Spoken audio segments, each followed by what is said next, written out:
jangan menyerah. Saudara, Tuhan selalu berpesan kepada murid-murid bahwa berdoa dan berjaga. Doa itu adalah satu komunikasi dengan Bapa atau dengan Tuhan atau dengan Yesus. Tetapi berjaga itu adalah dia butuhkan kehidupan kita untuk menghadapi semua atau yang ada di sekeliling kita. Kenapa Tuhan berpesan kepada murid-muridnya harus berdoa dan berjaga?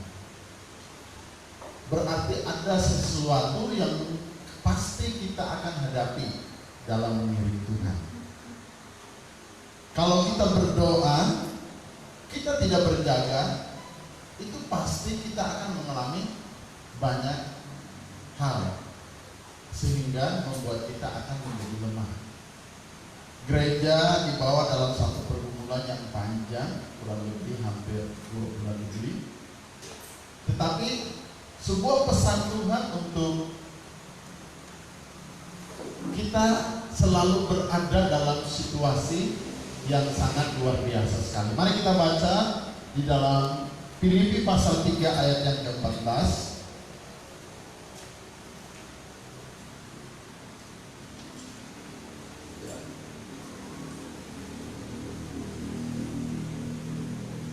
Filipi pasal yang ketiga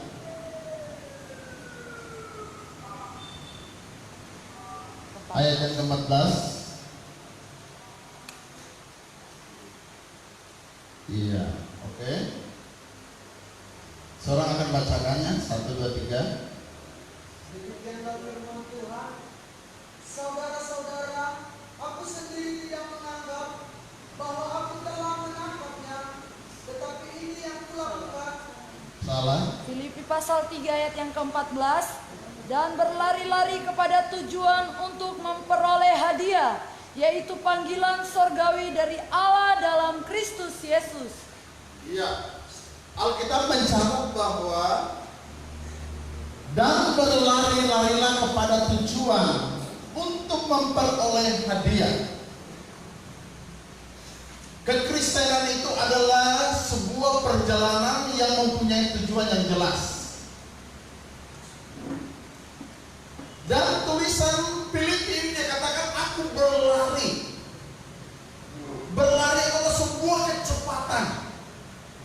Kecepatan itu harus ada sasaran. Ada orang cepat tapi tidak ada sasaran. Kekristenan itu adalah sebuah perjalanan dan juga sebuah percepatan. Untuk sebuah percepatan dia butuhkannya jangan sampai kita menyerah. Berarti saudara, tujuannya kita sudah lihat di depan.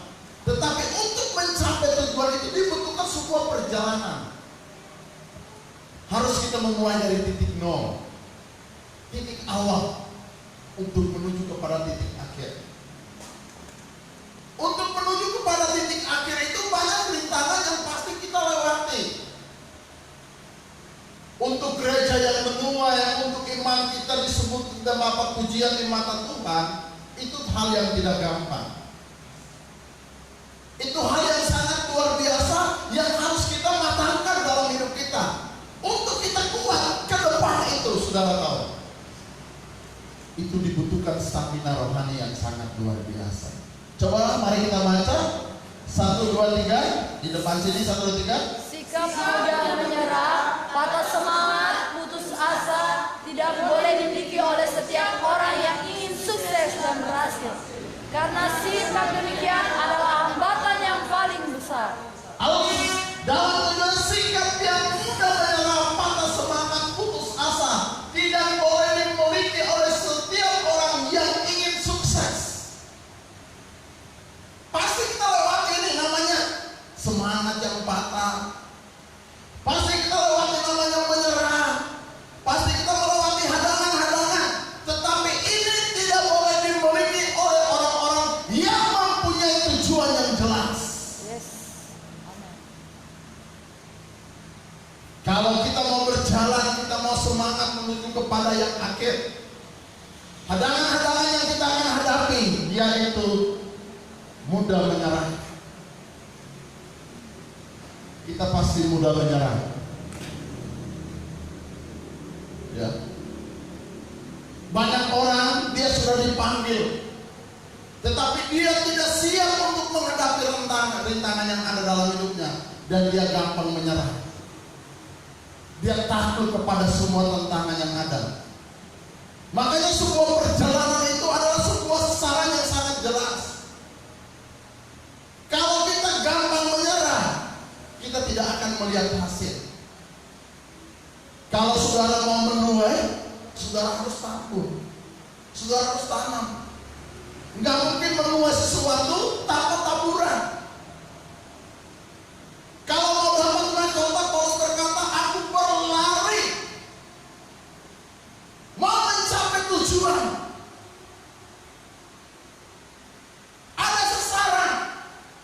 Bukan sasaran itu tidak ada hadangan.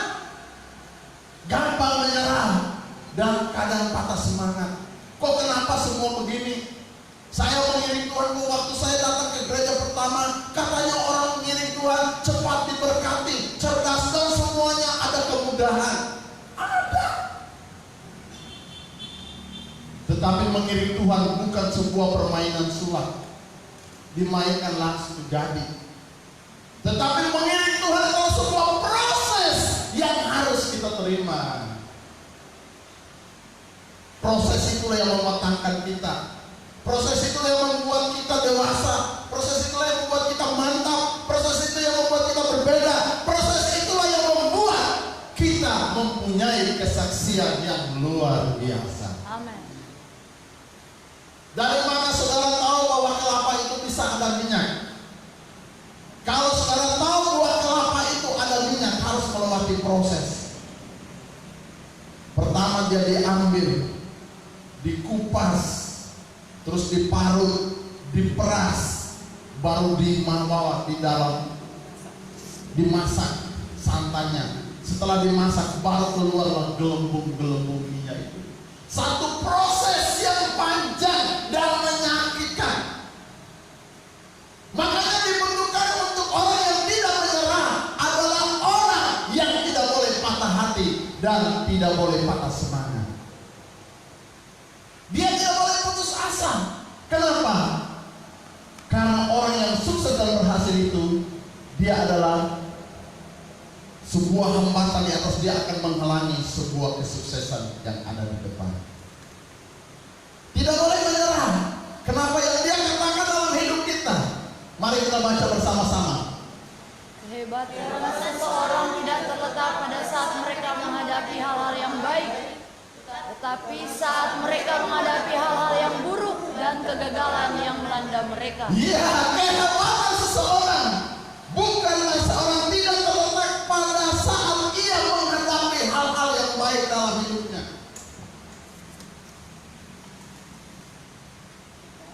Ya, berapa kali orang itu menangis? Berapa kali kita mengiring Tuhan?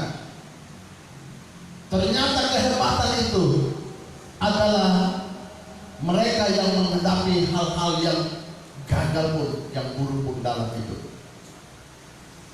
Itulah membuat kita hebat. Dan kita bisa berkata dengan sederhana, terjemahan sederhana ini, saya berdiri sampai hari ini karena ada sosok tangan Tuhan yang menopang saya. Saya berdiri dan saya ada sampai saya melewati masa yang seperti sekarang ini. Itu karena tangan Tuhan yang melindungi saya. Karena Tuhan yang melindungi. Itu sebuah proses. Maka tidak boleh menyerah. Orang yang berada di dalam menghadapi kegagalan yang melanda atau keburukan dalam menghadapi hidupnya, bukan berarti dia sudah mulai dipukul mundur, tetapi dia sementara melihat pertolongan Tuhan di tengah-tengah kesukaran hidupnya. Kita belajar untuk melihat sesuatu yang besar. Kita belajar untuk melihat bagaimana cara Tuhan mulai membawa kita. Coba tanya orang-orang yang sukses dalam hidupnya, berapa kali dia Berapa kali dia gagal. Thomas Alva Edison dia menemukan lampu listrik. Bukan satu kali dia buat langsung jadi listrik. Dia proses dalam berbagai kegagalan.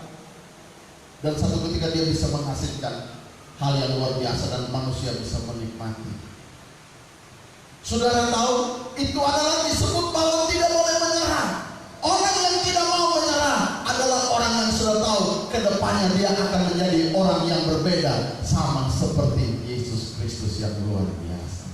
Karena Tuhan buat dia unik berbeda. Di waktu dia belajar untuk hidup datang kepada Tuhan, di situ dia akan melihat tangan Tuhan yang berkuasa akan membawa dia untuk melihat sesuatu hal yang sangat luar biasa. Sikap yang tidak menyerah ada pada kita. Kalau kita tidak sadar, Tuhan Yesus Kristus kuasanya akan menolong kita. Sifat kita tidak boleh menyerah. Ada tangan Tuhan yang menolong, ada kuasa Tuhan yang akan membawa kita dari waktu ke waktu untuk menolong kita. Tidak boleh menyerah dalam situasi seperti begini. Ya, apa yang dikatakan dalam firman Tuhan ini saudara tahu? Satu, orang yang tidak menyerah adalah apa? Kita tidak boleh menyerah kalau kita tidak mengandalkan diri sendiri. Orang yang tidak menyerah adalah orang yang tidak mengandalkan diri sendiri, tapi dia selalu andalkan Tuhan. Bersama Tuhan kita akan melakukan perkara yang gagah perkasa. Orang yang tidak menyerah kapanpun masalah apapun yang dialami Tuhan tidak pernah gagal untuk menghadapi masalah yang ada, tetapi justru membuat Tuhan itu akan menjadi Tuhan yang sangat luar biasa. Buat apa ada kuasa untuk memecahkan masalah itu? Buat apa ada setan? Ada kuasa yang menghadapi itu. Ada nama Yesus yang mengalahkan itu. Ada firman yang mengalahkan itu. Ada senjata, ada fasilitas Tuhan yang menjamin untuk kita tidak menyerah dan kita harus menang dalam segala hal. Kalau corona ada dalam Indonesia, virus sementara melanda, ada apa fasilitas apa? Ada nama Yesus yang kuat, ada perlindungan Tuhan yang kuat, ada firman yang dahsyat, ada iman yang luar biasa. Berarti orang yang berjalan dengan Tuhan, dia tidak boleh andalkan dirinya, karena dia tahu kemampuannya terletak di dalam Tuhan yang sangat luar biasa, yang hebat itu. Hidupnya akan berbeda. Hidupnya akan jauh luar biasa. Hidupnya akan dibuat Tuhan akan menjadi orang yang sangat menikmati pertolongan Tuhan setiap saat. Kita belajar untuk melihat fenomena ini. Mari kita mendemonstrasikan. Bukan kita mau berani nekat, enggak. Semua perjalanan orang percaya itu selalu diwarnai dengan kesulitan. Tetapi di sini ada sebuah pesan untuk tidak boleh menyerah. Jangan andalkan kekuatan kita sendiri, tapi andalkan Tuhan. Diberkatilah mereka yang mengandalkan Tuhan. Diberkati, ditolong, disempurnakan, diangkat, dilembutkan. Bahkan dia sanggup melihat kekuatan Tuhan di tengah-tengah kesukaran yang dia akan alami. Karena Tuhan lebih besar dari semua masalah di depan mata orang percaya. Tuhan jauh sangat hebat, Tuhan jauh sangat luar biasa, yang akan membawa kita akan berkemenangan setiap waktu. Oke. Saudara lihat, kenapa? Kenapa sampai kita mengandalkan Tuhan? Karena di dalam dunia ini semua ada batasnya. Hujan pasti berhenti, angin pasti berhenti, semua itu akan berhenti. Artinya yang tinggal tetap atau berkesinambungan hanyalah adalah Tuhan. Makanya orang yang mengandalkan Tuhan itu, setiap langkah yang diatur oleh Tuhan itu selalu berjalan dalam keajaiban Tuhan. Dia terus berada dalam keajaiban. Jadi hidup kita itu kan begitu. Segala sesuatu ada masa dan waktu. Tetapi Tuhan itu terus berjalan. Tantangan, rintangan, tetapi Tuhan itu terus berjalan. Sampai firman-Nya yang dipesankan ke dalam dirinya, di dalam Yesus Kristus itu digenapi secara keseluruhan. Jadi itu membuat kita tetap bersemangat di dalam Tuhan. Saudara lihat bagaimana orang yang hidup dan mengandalkan Tuhan adalah diri kita mengetahui banyak hal. Kita akan mengetahui banyak hal. Tuhan akan melakukan banyak hal dalam hidup ini, sehingga hidup kita itu akan jauh berbeda. Di sini dikatakan dengan jelas, dengan gamblang bahwa berserahlah kepadaku, aku akan menjawab engkau, dan aku akan memberitahukan kepadamu hal-hal yang besar yang tidak terpahami, yaitu hal-hal yang kamu ketahui. Berseru, ada fasilitas Tuhan menjamin orang percaya. Fasilitas Tuhan itu bukan kita pakai untuk memegangkan diri, tetapi di saat tertentu itu digunakan. Saya ambil satu contoh begini. Saudara seorang mekanik. Saudara tahu mekanik itu mekanik apalah? Taruhlah mekanik mobil. Ada dinamo mobil. Saudara tahu alat ini berharga. Tetapi mobil yang datang itu dinamonya semua masih bagus. Tetapi waktu mobil lain datang dinamonya tidak ada. Saudara akan ambil dinamo itu dan saudara akan taruh di tempat dinamo tadi. Tuhan itu tidak bisa punya kehabisan stok untuk menolong kita. Makanya dia selalu apa? Berkatnya selalu baru. Dia berkati kita selalu dengan cara yang unik dan cara yang baru. Hari ini dia tolong kita dengan cara yang lain, besok dia tolong kita dengan cara yang lain. Hari ini dia pakai orang ini, besok dia pakai orang yang lain. Selalu Tuhan itu punya cara yang baru untuk menolong orang percaya. Tuhan itu tidak kehabisan metode. Tuhan itu tidak kehabisan cara, tetapi banyak cara untuk Tuhan pakai menolong orang-orang yang percaya kepadanya. Makanya di waktu atau tatkala kita hidup di dalam Tuhan, itu sama dengan hidup dalam ketidakterbatasannya kuasa Tuhan untuk menolong kita. Hari ini saudara mengharapkan orang ini bantu saudara, tetapi Tuhan tidak pakai orang itu, Tuhan pakai orang lain. Kenapa dia pakai orang lain? Karena Tuhan itu kalau dia tidak buat demikian, dia bukan Tuhan yang ajaib. Tuhan yang ajaib itu dia punya banyak cara untuk menolong kita. Saya ambil satu contoh. Ketika orang Israel keluar dari padang gurun, mereka kehabisan makanan. Secara logika manusia, orang kalau punya makanan itu harus dia tanam gandum dulu. Dia tunggu beberapa saat dulu, baru dia panen gandum itu dan dia olah gandum itu dan dibuatlah, dimasaklah gandum itu. Itu dalam waktu. Tetapi Tuhan punya cara yang berbeda untuk memberi makan orang Israel. Dia cukup kasih makan orang Israel itu mana yang jatuh dari langit. Keajaibannya tidak bisa diukur dengan logika kita. Makanya orang yang berjalan dan hidup mengandalkan Tuhan itu, dia selalu berjalan dalam keajaiban yang berbeda-beda, yang intinya Tuhan masih ada bagi orang yang percaya kepada Dia. Hari ini saya ingin beritahu untuk bangsa ini, untuk orang beriman, untuk orang percaya bahwa Tuhan masih ada, masih luar biasa, masih hebat. Kemarin, hari ini dia tidak pernah berubah. Dengan cara kemahakuasaannya sangat menolong, memberkati, meliputi, melindungi, dan membuat engkau menjadi orang yang terberkati oleh Tuhan dengan cara keajaibannya. Saudara bayangkan orang Israel begitu banyak.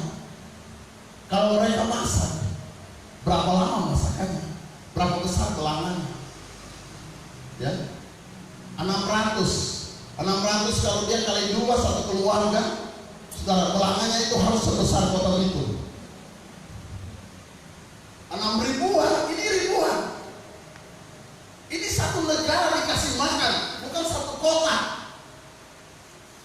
Israel itu dikasih makan, tetapi Tuhan punya cara spektakuler.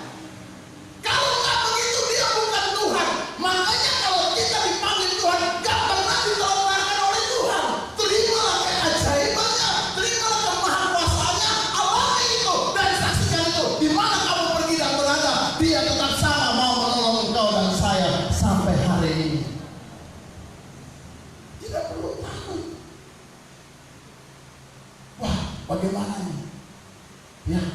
logikanya.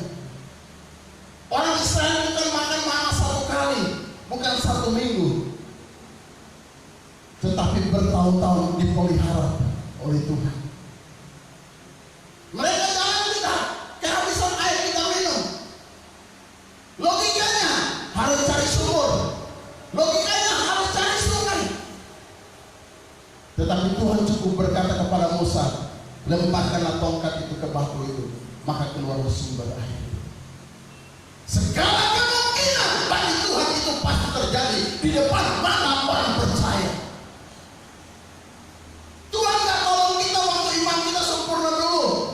Alkitab mencatat dalam Roma pasal 5 bahwa Dia menolong kita sejak kita masih berdosa.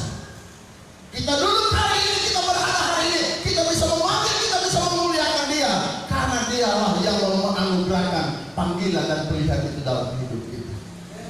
Makanya hidup kita selalu mengandalkan Tuhan. Jangan andalkan kekuatan, karena hidup yang belum mengenal Tuhan itu sama dengan hidup yang mengandalkan pikiran dan kekuatan.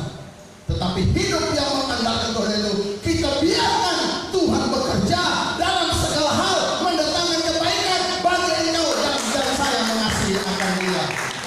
Di waktu kita mengasihi akan Tuhan, maka Tuhan akan mengerjakan bagiannya, melakukan segala kebaikan untuk mendatangkan kepada kita yang percaya.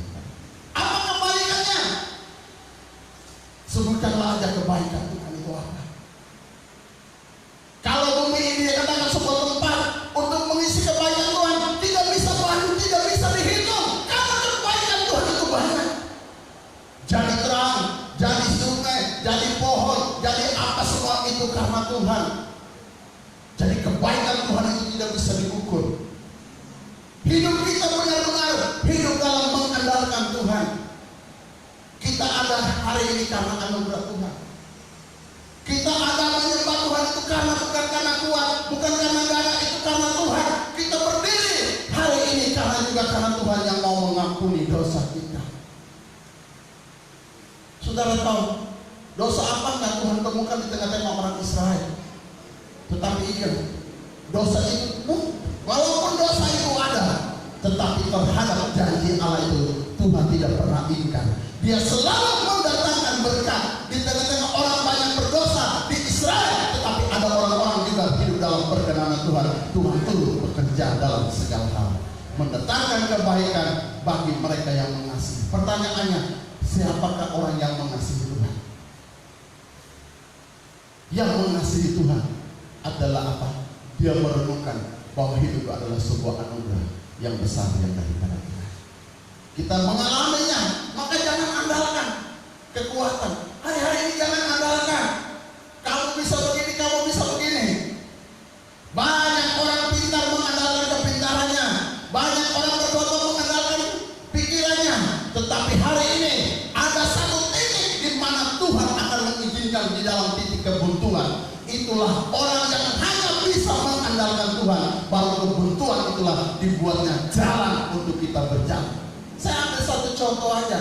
Di waktu orang Israel keluar dari tanah Mesir, ketika mereka berjalan, tidak ada jalan lagi, ada gunung. Satu-satunya mereka harus melalui laut. Tetapi apa?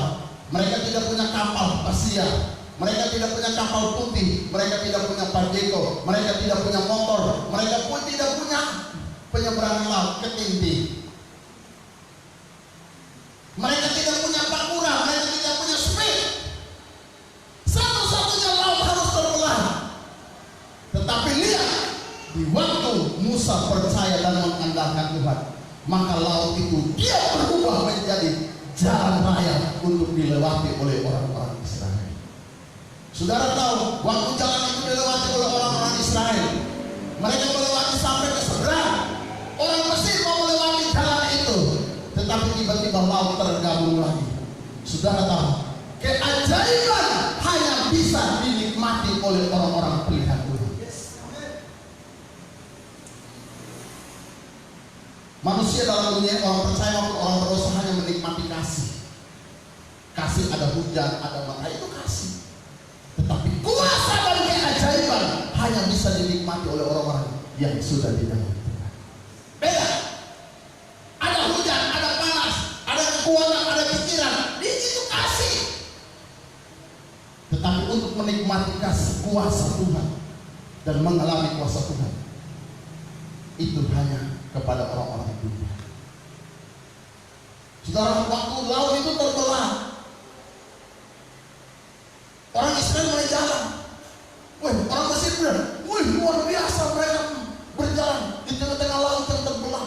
Mari coba kita berlari dan mengejar mereka di laut itu. Saudara tahu, waktu mereka mencoba berjalan di dalam jalan itu, laut langsung tertutup. Mereka menjadi apa? Menjadi mayat yang berkeliling. Saudara, mujizat dan keajaiban hanya bisa dialami oleh orang-orang beriman. Orang Mesir tidak boleh jalan di dalam mujizat Tuhan ini. Mereka belum layak. Mereka bisa berada dalam kasih, tetapi kuasa tidak boleh. Keajaiban tidak boleh. Makanya Tuhan firman Tuhan berkata, andalkan kekuatan Tuhan. Dia sampai berkata bahwa diberkatilah engkau yang mengandalkan Dia. Sampai dia berkata, terkutuklah orang yang mengandalkan kekuatan diri sendiri dan kekuatan. Maka hari ini mari kita belajar untuk mengandalkan Tuhan. Di tengah-tengah kesukaran ini, ke sana ada gunung, ke sana ada laut, ke kiri ada lembah yang suram, di mana ada kesukaran. Tetapi di mana ada Tuhan, selalu ada jalan, karena Dia berkata, akulah jalan itu.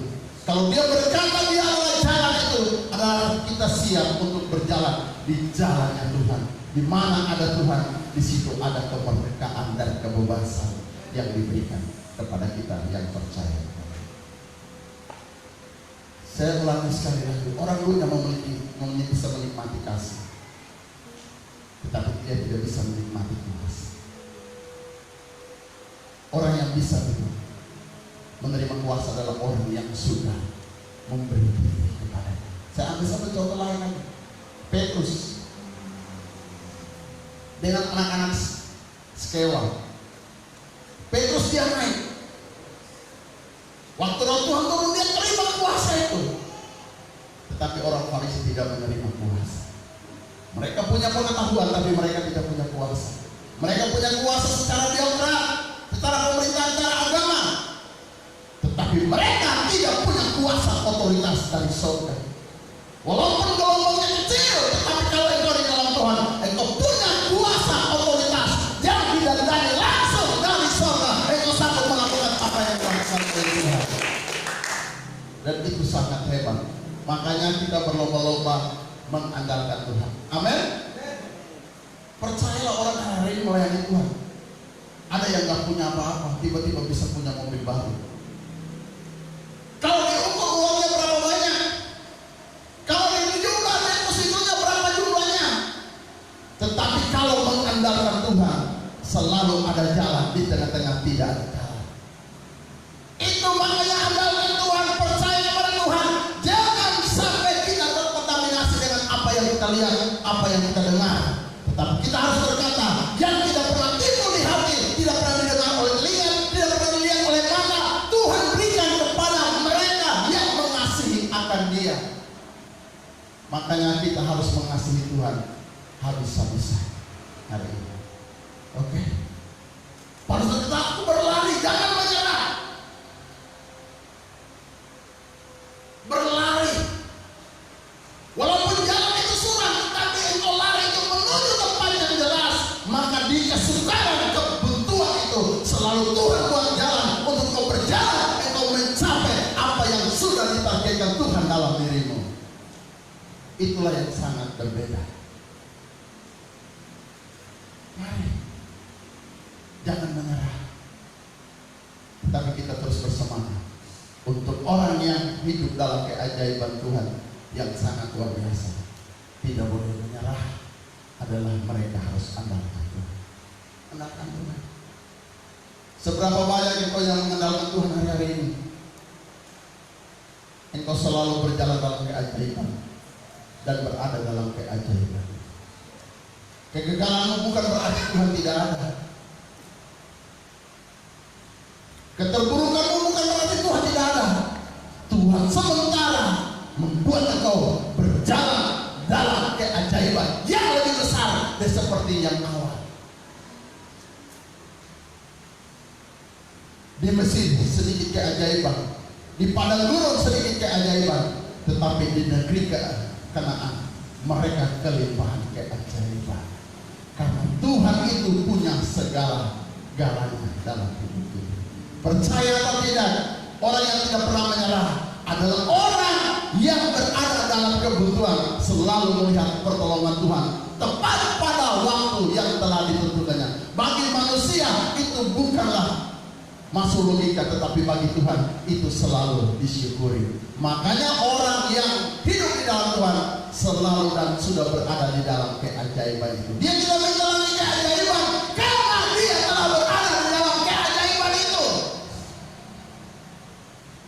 Maka percayalah, dia telah berada dalam keajaiban. Ada hal yang indah, ada hal yang luar biasa. Dia akan berikan kepada kita. Diri kita tidak akan mampu mengkaji hal-hal yang akan datang. Tetapi lihat, ada hal yang luar biasa Tuhan mau kerjakan di tengah-tengah kita. Studi yang kedua adalah apa? Tidak menyerah adalah harus berpikir positif. Jangan kemudian datang, ini gara-gara ini, gampang menyalahkan situasi. Kenapa berpikir positif? Orang yang tidak pernah menyerah, dia selalu berpikir bahwa tangan Tuhan sanggup melakukan banyak hal. Kenapa? Pasti pasang. Orang Mesir, orang Israel pernah berkata begini, Musa, kenapa bawa kami kelaparan di jalan ini? Bukankah tidak ada kuburan di Mesir, kami mati di Mesir. Di Mesir kami hidup siksa, tetapi makan enak. Kenapa kami bawa kami ke sini untuk menderita? Selalu mereka berpikir negatif tentang Tuhan. Mereka cuma pikir makan, mereka cuma pikir begini. Yang Tuhan punya pikir itu bukan makan, tetapi kehidupan untuk selamanya. Buat apa kita mati, tapi tidak pernah bangkit? Buat apa kita datang kepada Tuhan kalau Tuhan itu tidak bangkit? Buat apa kita tinggalkan seluruhnya kalau Tuhan itu adalah bukan Maha Kuasa? Berpikir kita harus positif. Banyak orang hari-hari ini kesukaran itu, yang lebih dahsyatnya lagi, yang lebih luar biasa, dia menyalahkan dirinya sendiri. Dia hakimi dirinya sendiri. Belajar untuk bersyukur. Orang yang tidak pernah menyerah adalah orang yang selalu menjaga pikirannya berpusat kepada Tuhan. Hidupnya dibawa untuk melihat sesuatu yang ajaib bersama dengan Tuhan. Berpikir positif sama seperti Kristus berpikir. Pikirkanlah perkara-perkara yang di atas sama seperti Kristus. Saudara mau berkata, dalam usaha bisnis, kesukaran ini melanda bangsa-bangsa. Orang mulai mengambil jalan pintas untuk mencari solusi masing-masing. Saya hanya berkata satu kata, orang yang hidup mengandalkan Tuhan tidak pernah dibiarkan dan ditinggalkan oleh Tuhan. Saya ambil contoh banyak nabi-nabi dalam Alkitab. Mereka kelaparan, mereka tidak punya apa-apa, sampai rumah mereka tidak punya.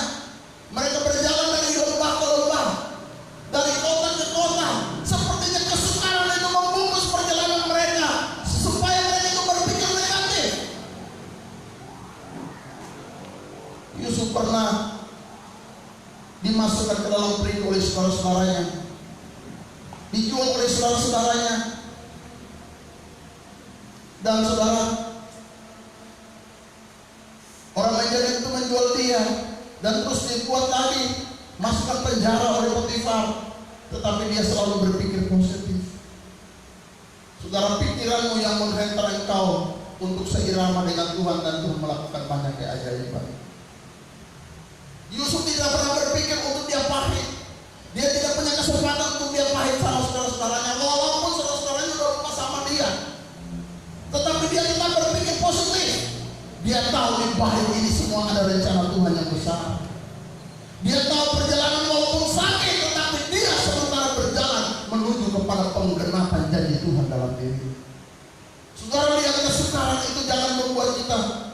berpikir negatif. Tetapi kesukaran itu membuat kita berpikir positif bahwa terima kasih Engkau membawa saya ke titik ini. Berarti saya sementara mendekat dengan penggenapan firman-Mu yang saya terima di tahun-tahun yang lampau. Berarti Engkau anak Tuhan berada di titik ini. Engkau sementara dekat dengan berkat yang besar, keajaiban yang besar, kesuksesan yang besar, kemuliaan yang besar, kuasa yang besar, pelayanan yang besar, hidup yang diangkat oleh Tuhan yang besar pula. Tidak perlu takut. Yusuf melihat penjara itu bukan sebuah hukuman, tetapi penjara itu sudah membawa dia tinggal selangkah lagi. Dia menggenapi apa yang dipesankan Tuhan dalam dirinya. Walaupun itu berat, secara daging itu berat, tetapi saudara tahu, setiap keajaiban tinggal satu langkah yang semakin kita dekat, maka hambatan pun besar. Tetapi orang percaya tidak perlu takut, tidak perlu gemetar, tidak perlu kejutan tawar hati. Percayalah apa yang Dia firmankan dalam dirimu, ya dan amin. Sementara digenapi, tinggal satu langkah lagi, pasti digenapi firman yang berkuasa.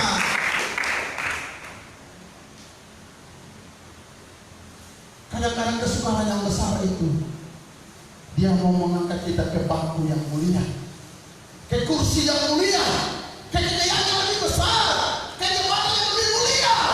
Maka penderitaan itu jauh sangat besar, supaya membuat kita tidak bisa lupa diri, tidak bisa angkuh, dan kita berkata, semua ini karena anugerah Tuhan yang Maha Kuasa dalam diriku. Saudara tahu, dia berjalan. Yusuf berjalan keluar dari orang tuanya, itu masih jauh penggenapan firman. Walaupun dia sudah melangkah keluar, dia masuk ke dalam sumur, masih jauh, masih kecil. Dia dijual, masih kecil. Dia bekerja di Nisa, itu pun masih kecil. Masuk penjara, itulah kesempatan. Semakin dekat kemuliaan yang besar, semakin besar juga penderitaan yang kita alami. Tetapi Tuhan berkata begini, penderitaan yang kamu alami ini tidak sebanding dengan kemuliaan yang akan kuberikan kepadamu. Menerima kemuliaan yang besar, menerima jabatan yang besar oleh Yusuf, menerima nama yang besar dan kekuasaan yang besar pula. Saudara tahu, saya terlalu berkeyakinan bahwa orang yang tidak pernah menyerah, dia melihat kesukaran yang besar di depan matanya, itu adalah sebuah kesempatan. Dia sementara dekat dengan janji Tuhan yang Tuhan bicarakan dalam hidupnya. Apa yang Tuhan pesankan dalam dirimu berapa tahun yang lampau, berapa bulan yang lampau, berapa minggu yang lampau, berapa hari yang lampau. Kalau ini adalah kesukaran, ini adalah kesempatan untuk engkau menerima yang besar pula yang daripada Tuhan.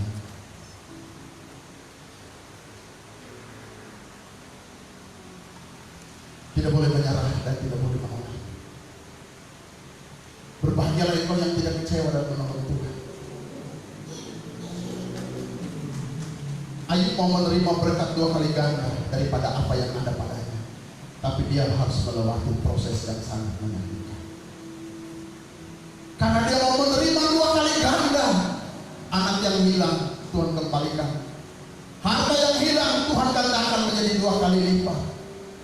Di mana ada penderitaan yang besar di dalam Tuhan, selalu ada pengganaan yang ajaib dalam diri seorang percaya.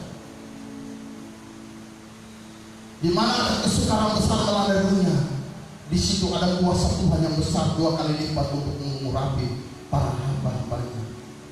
Anak-anak Tuhan akan berdoa lebih dahsyat, lebih didengar dan dijawab oleh Tuhan, lebih mengucapkan kata-kata profetik lagi.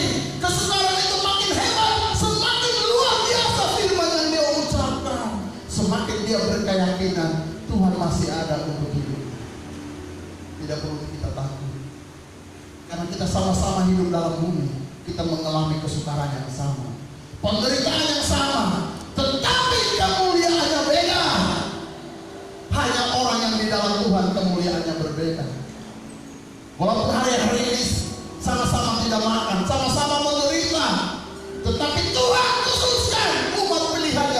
di dalam pemantauannya, dia akan angkat engkau dan membawa engkau, meluputkan engkau dari berbagai bahaya. Hari ini kita belajar untuk berterima kasih buat kebaikan. Tidak boleh menyerah, berpikir positif. Saudara tahu, penderitaan Yusuf itu sangat menyakitkan, tapi dia tidak pernah, Alkitab mencatat, dia tidak pernah pahit. Belum lagi Daniel, titah raja itu sangat menyakitkan, tapi dia sementara melihat titah raja menyakitkan itu sangat dekat dengan kekuasaan yang besar yang akan raja percayakan kepadanya. Semakin banyak engkau dekat dengan orang, semakin dia menyakiti engkau, semakin besar pula kemuliaan yang besar Tuhan akan turunkan kepadamu. Jangan mundur karena engkau sudah setengah langkah, setengah perjalanan. Jangan mundur karena engkau sudah mau dekat dengan janji Tuhan itu. Jangan menyangkal Tuhan karena engkau sudah dekat kepada sesuatu yang besar. Kenapa Tuhan bawa kita ke dalam hal yang menyakiti dulu, baru hal yang mulia yang besar? Supaya hidup ini karena anugerah Tuhan. Hidup ini mengandalkan Tuhan. Hidup ini percaya. Kalau rumah tanggamu konflik, engkau lihat, saya percaya saya kerjakan. Engkau sementara di bawah Tuhan ke dalam harmonisan yang lebih besar. Jangan engkau ambil keputusan untuk kau pisah. Jangan ambil keputusan untuk kau cerai. Jangan ambil keputusan untuk engkau menyendiri. Atau jangan ambil keputusan untuk kau kawin lagi. Tapi kau berkata, terima kasih Tuhan, aku bisa melihat keajaiban-Mu di tengah-tengah kesukaran ini. Karena aku diberkati, karena aku mengandalkan Engkau. Orang banyak berkat, banyak jalan, belum tentu dia mengandalkan Tuhan. Tetapi orang yang hidup di dalam kesukaran, setiap langkahnya pasti dia panggil Tuhan, tolong saya. Setiap langkahnya dia pasti berkata, hidupku karena anugerah Tuhan. Setiap langkahnya dia berkata, aku hidup di dalam keajaiban-Mu. Setiap langkah dia berkata bahwa aku mau seperti-Mu Yesus, karena dia tahu hidupnya karena kebaikan Tuhan dalam hidupnya yang sangat luar biasa. Hari ini engkau yang menjerit membayar kos, engkau anak Tuhan. Engkau yang menjerit hari ini, engkau membayar ruko tempat jualan, atau engkau punya utang apa? Hari ini berpikirlah positif. Tuhan masih ada bagi kamu. Tuhan masih ada menolongmu. Tuhan masih ada, dunia belum kiamat. Tuhan masih mencurahkan pertolongannya bagi orang yang percaya kepadanya. Saya berkeyakinan banyak. Hari ini malaikat Tuhan sementara turun baru mendatangi rumah-rumah anak Tuhan untuk memberkatimu, membawa mana yang baru, membawa puyuh yang baru, membawa air sumber air yang segar, sumber air yang keluar dari tongkat, dari kuasa Tuhan, sumber air, maka engkau minum dari hidupmu akan mengalir air kehidupan itu, dan engkau tidak minum air itu tidak akan haus untuk selamanya lagi, karena dalam hidupmu ada sumber air Tuhan itu. Hidup yang luar biasa akan membawa kita akan berbeda. Inilah waktunya. Kalau saya saksikan, seperti saya pakai tongkat ini, akhir daripada segala riwayat hidupku, tapi saya mendekati dengan kemuliaan yang besar. Terima kasih. Hari ini saya tidak teruskan firman ini, tapi orang yang tidak menyerah adalah orang melihat percepatan janji Tuhan segera digenapi. Karena janji Tuhan itu ada dua, digenapi untuk hidup untuk selama-lamanya, itu hidup kekal. Yang kedua, hidup secara materi atau kedudukan jabatan itu di dalam dunia ini. Kalau engkau bawa ke titik ini, saya pastikan engkau hidup di dalam lindungan naungan Tuhan yang sangat luar biasa. Tuhan akan kerjakan dalam hidupmu. Amin.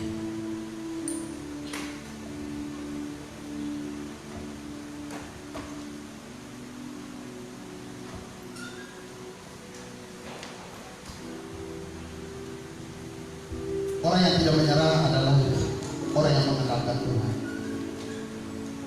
Orang yang tidak menyerah adalah orang yang berpikir positif.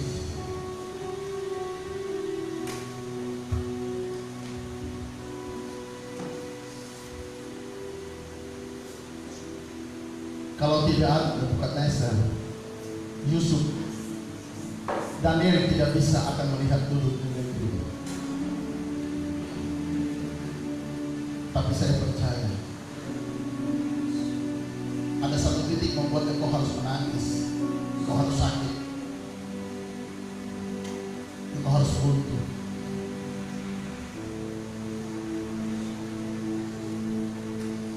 Tapi jangan sampai engkau menyalahkan orang lain. Belajar berpikir positif. Musuhmu di dalam dunia ini hanya satu, itu iblis dan hati-hati. Tapi hari ini kau percaya Tuhan berkarya begitu aja. Sementara melihat Tuhan mengadakan banyak hal kepada gereja Tuhan, kuasa gerejanya akan berlipat kali ganda. Lebih lagi, Tuhan akan hadiahkan engkau rumah yang baru. Tuhan akan hadiahkan engkau sesuatu yang banyak orang mengasihi engkau.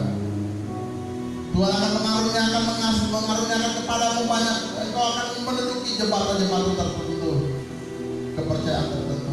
Ini waktunya. Terima kasih Bapa.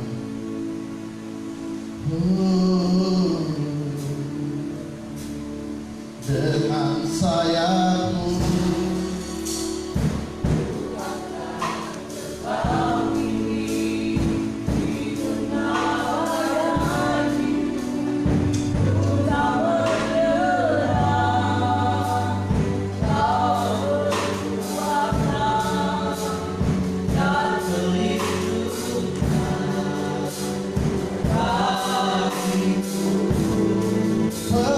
pertolongan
karya terbesar dalam